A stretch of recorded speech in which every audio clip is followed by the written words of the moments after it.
question 2, my first step is to get everything onto one side and 0 on the other. So I don't want to divide both sides by x. I would get rid of one of my solutions that way. So my first step is to get everything onto one side. So I need to subtract that 5x.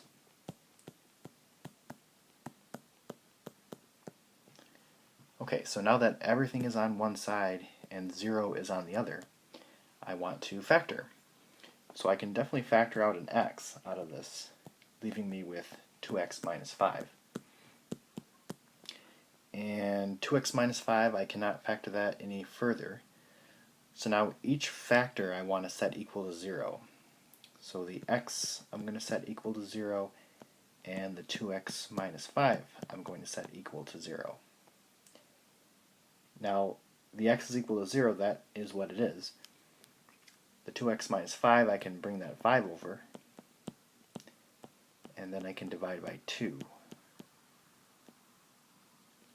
So my two answers would be x is equal to 0 and x is equal to 5 over 2.